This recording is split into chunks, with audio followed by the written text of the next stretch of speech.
just say very quickly, also I'll be partnering on this presentation with Samojlowicz. Southern Cross University is an Australian university. We have multiple campuses. Gold Coast in Queensland. We also have campuses at Lismore in New South Wales and Coffs Harbour in New South Wales. Coffs Harbour is probably about an hour or hour and a half, 2 hours, 3 hours from Sydney. We also have campuses in Melbourne and also Perth, and that's Perth where I'm coming from today. And Darius, do you want to quickly introduce yourself? Yeah, thanks, Lewes. I'm Darius Samojlowicz, and as the screen says, I'm the Executive Officer from the Mathematical Association of New South Wales. And we've been working with Southern Cross University for a number of years now in this particular space. And it's really nice to hear those presentations that have come before us, because ours is really focusing down, Lewes, on the teacher and how we support the teacher rather than some of those other areas that you're actually talking about. So I'll throw back to you, Lewes. Yeah. Sure. And Marilyn, what you were talking there about the landscape of all the ways which people are trying to address this out-of-field teaching, particularly mathematics phenomenon, ranging from everything from the one-day events right through to total retraining. And everybody, this particular one here is a professional certificate. We've called it a professional certificate, but it actually is a microcredential. It's a 12-week microcredential, which has been funded by the Australian government as part of their microcredential approach.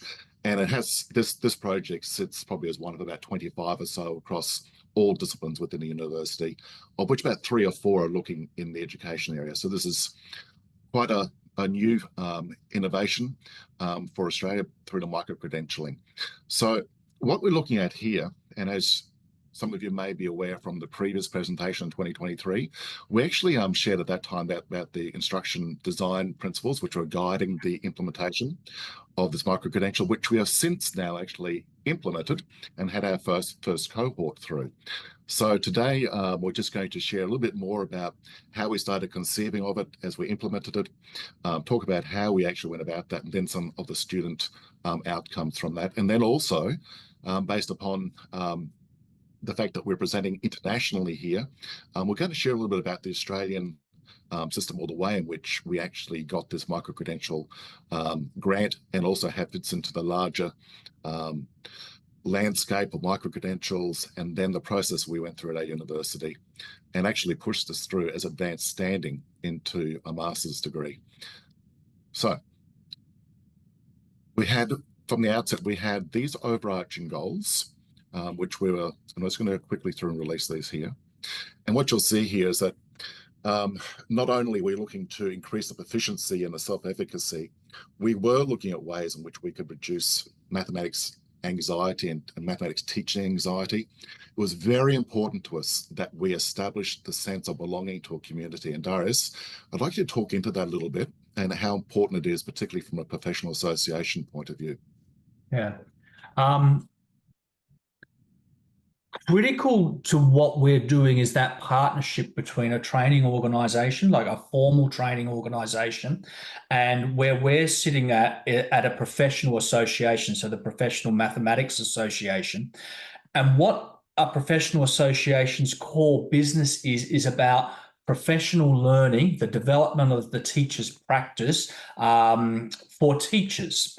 And one of those elements that's really strong in our community is exactly that. It's the community. It's the opportunity for teachers to have those conversations in their field of expertise. And that's what strengthens those in-field teaching practices.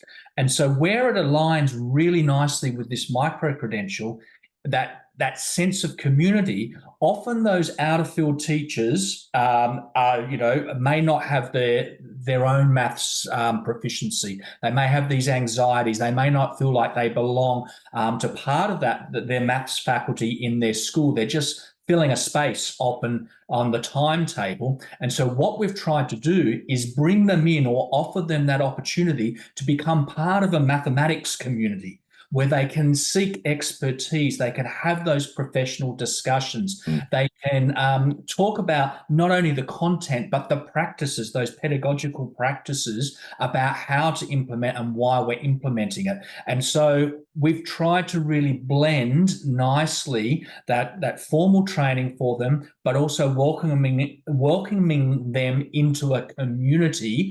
And that community goes beyond just this 12-week micro-credential. So they do this formal training in their micro-credential, but the ongoing community is still there for them. And that's how we've integrated a professional association as a support mechanism once they have completed their micro-credential. Lewes? Thank you, Darius. And there's a key word there which we kept on talking about, is a legacy. Leaving them a legacy beyond them actually completed this 12-week course. As well within this is teacher identity. I've got a model here which is just a very broad theoretical perspective that we were designing this through. And I can talk later on too about how that's now being developed into a research project. And then there's also retention, which is critical of teachers in the teaching profession.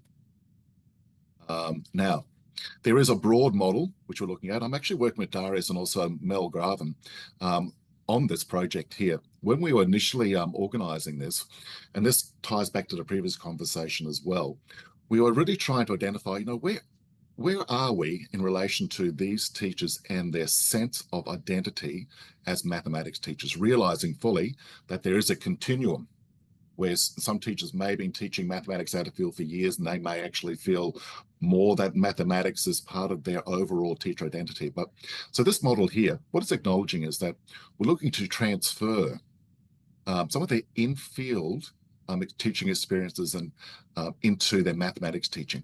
We were very deliberate in actually positioning this model as one of the first things that they actually went through as they were doing this micro-credential.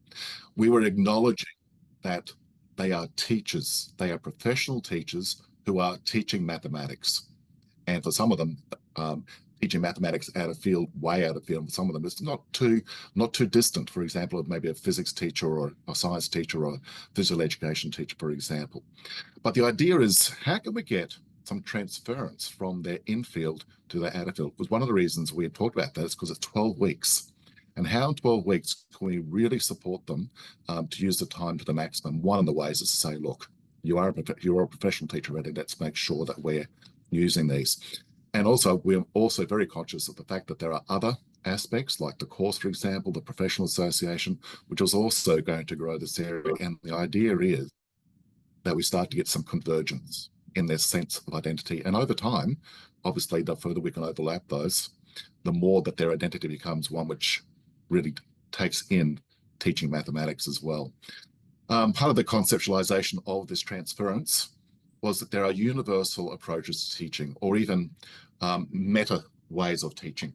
For example, knowing about how the mind works and how we can actually get people to put things into long-term memory, all those sorts of things, which are very common to the ways, the cognitive science, if you like, or the psychology of learning, and also down to quite specific ways of which you might be able to structure learning, Freya model, for example, and the like. We then conceptualize and share this with the students, that there can be quite a body of knowledge which are overarching mathematics teaching approaches, domain specific, and obviously domains within mathematics, so the big six for us, number algebra, etc. And we're just drawing parallels to their actual in-field teaching area.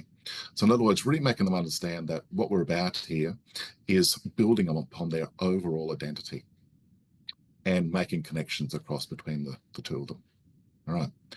And then over time, they may come to us, and you may recognize the colors, universal, overarching domain, and content specific. And by the way, that's all still something we're working on as far as the research with Mel goes.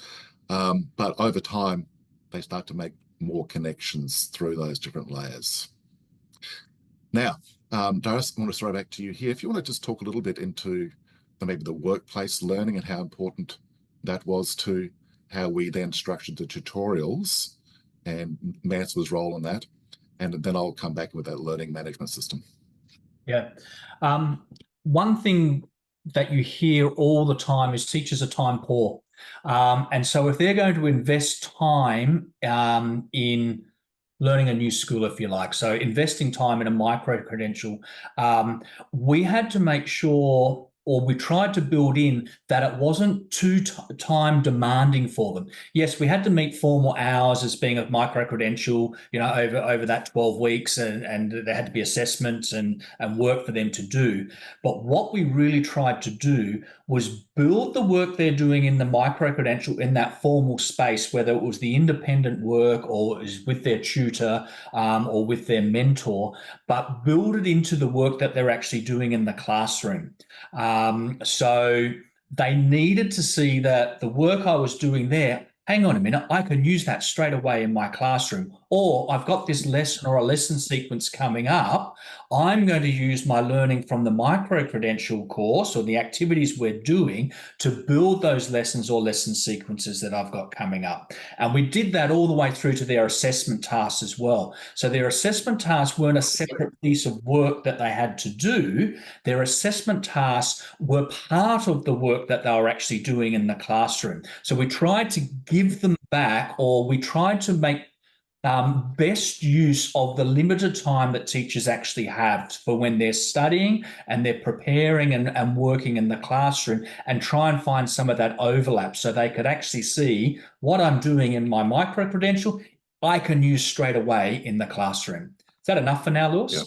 Oh, totally it is. And I think one of the huge benefits in that tutorial space, which we actually had 1 2-hour tutorial every fortnight, so it was a fortnight cycle, was actually being led by Miriam Lees, who is one of the who was outstanding professional education person through Manswa. So direct linked to Manswa through that tutoring, and also direct linked in the classrooms and to the broader profession as well. So that was absolutely terrific. And also within this, as Darius mentioned, the assessments were all linked in. We also were pretty strong in community building among the students. We developed through a previous project with Manswa and Southern Cross University, the maths community, which is a slide about this in a moment. I'll get Darius to talk about that in a moment. We also used Discord and also had a series of mentors, again, which were facilitated through Manswa.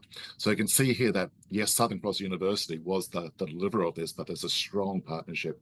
And we spent quite a few days actually even mapping out how we're going to be doing all this. Part of the mapping out within the context of New South Wales, which is where Manswa is, Mathematical Association New South Wales, we're using the working mathematically framework. For those who don't know, these are letters which represent reasoning, fluency, understanding, problem solving, and communication. We also, as part of the overall approach, we said to ourselves, well, there's going to be 12 weeks here. There's no way in the world we're going to be able to get through all the content, which then goes to what was said in the previous presentation as well, that we were going to look at the broader picture of pedagogy and then do direct dives into aspects of the curriculum, right down into the nitty-gritty. You may remember the teaching transference model, into how you teach specific areas of the content. So we actually had a few models here, like the Krieg pedagogical framework, which was fantastic for them to think about ways in which they could engage their students through prompting their structural understanding of mathematics. We used the mathematics knowledge for teaching framework of Deborah Ball and colleagues, great article 2008, really emphasized this early. All right, making sure they understood that one of the first steps they must do is be able to do the maths themselves, then be able to decompress it, which is the second step, then be able to anticipate those areas where students might be having challenges and have a raft of pedagogies which can support that overall process for students to learn. So that was another framework, making sure it's front and center for the students. Also, making sure that they understand it's okay in middle school, which is year 7, 8, 9, to be using concrete materials and to be using representation as well as abstract and that whole cycle in there. And some of the anecdotal things we got back from the students was, I actually started using concrete materials. My students loved it. And I basically thank you for giving me permission to go ahead and do that. And also one of the other models there, which I've already explained, is the teaching transference model. So that's the overall model. And if you remember the learning management system, the Blackboard side, we had 6 modules, each module 2 weeks. then each module we had a very distinctive pattern of work. And you may remember as well, I talked about those deep dives into the curriculum. So that was where we might do the lesson planning or the examples of practice. We had special topics. One of them was Chris Matthews, for example. We had a really strong emphasis in the second module there about Indigenous perspectives in mathematics. So we had special topics throughout the time as well. Now, Darius, do you want to talk quickly into this one here? Just saying we've got 12 minutes left. Yeah. Do you want to just go back 2 slides to the learning experience? Because this is a really, what slide before, Lewis? This one here. This is a really nice pictorial model of where the overlap was between the formal qualification. So you've got that, the workplace learning in orange, and the green, tutorials, learning management system assessments, which is the formal part of the micro-credential that we had to meet with Southern Cross University and the federal legislation. And then you've got that lilac colour, the community building, Discord, maths community, and mentors. It's the professional association. And this is where the professional association is actually integrated into that formal course. But when they finish that formal course, that community building, Discord, maths community, and mentors are still in place for them as they move forward. So now if we jump 2 slides in front, Lewis. So we come to here. So this is the maths community. The maths community came out of a research project that we conducted prior to this micro-credential. And what it is an online space supported by the Professional Association for all maths educators across the country in Australia. And what we're able to do here is have a safe place for those educators to talk about, share, keep their resources. And the reason we decided on this as opposed to other platforms, a lot of the other platforms are social media platforms, and the information that's in those social media platforms out there tends to scroll down, you lose it, it's not very searchable. What we actually have here is the ability to put resources in this particular space, and they're completely searchable by title, name, partial title, concept. It becomes a searchable resource for them. It also becomes a place where they can have their conversations with each other. What we did for the micro-credential here was set up their own community, which you can actually see here, where only the people involved in the micro-credential were in this community. So it was a safe space without being out into the wider education community, maths community. And we're able to put our mentors in this space as well. So those people completing the micro-credential could reach out to mentors those mentors were through the Professional Association, had some training about what it is to be a mentor, what's the micro-credential about, how you can support these teachers completing this course. Now, I know some of those teachers reached out to mentors and they had different types of conversations based on their needs during the course. And I know some of those teachers are actually continuing the conversations, even though the micro-credential, this particular version of it, finished earlier in the year. So what that's really shown us is that those connections they're making with in-field maths teachers were valuable to them because they're continuing that conversation as they move forward. Lewis, I know we're pushed for time. Yeah. And that's just, we talked about Discord before. And in fact, I think in the next iteration, we've got to look a bit carefully at how Discord was used. We're actually thinking about dropping Discord from it and just really using the Mathematics Teaching Out of Field Hub exclusively as the community space. We can talk about that in another presentation, perhaps. So, as part of the final assessment, students were doing reflections upon their learning, and this is part of the research component, all covered by ethics. And we're now actually going through all of that material to see how it's actually pulling on the teaching transference model, how it's reinforcing or not that model. And as you can even see here from these brief quotes from reflections, and I'm not sure if it's large enough on the screens you have where you are, but you can see there's some basic themes which are coming through. Everything from hands-on activities open up my students for completion of the course, building strong relationships, rapport. You can even see over here, they're talking about discrete mathematical domains are deeply interconnected. They actually started to see how that works, all right? We gave them some really good resources like the U-cubed sites, for example. This was actually quite a strong thing was coming through, the Chris Matthews and the idea about culturally responsive approaches. What was interesting here was that it wasn't brand new to them, the whole idea of culturally responsive teaching, but they were able to transfer their understanding of culturally responsive from whatever area they were infield in to mathematics. So we're building upon it. So you can see here there's some even shifts in mathematics identity they were talking about, so those reflections. And then they were also talking about where to next. And one of the delights we had here was that one of the teachers who was head of department in history, who had been teaching mathematics for quite some time, she got so inspired by this that she actually applied for head of mathematics. And because of all the information and the ways in which she'd been structuring her thinking through mathematics here, she was actually successful in doing that. So I don't know how people feel about that, but she's now head of mathematics, and she attributes a lot of that to the confidence that she got from this, all right? I would dare say that she is quite a strong mathematician as well. Okay, now, I do want to, we'll obviously make this slide, this PowerPoint available to everybody here.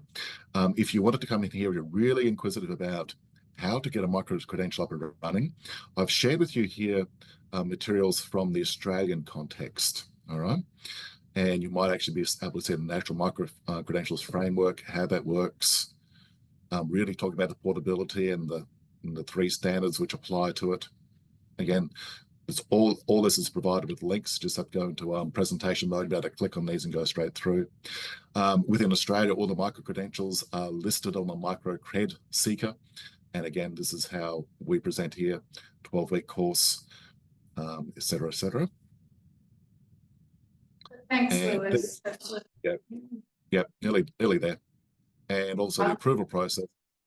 And then there we are.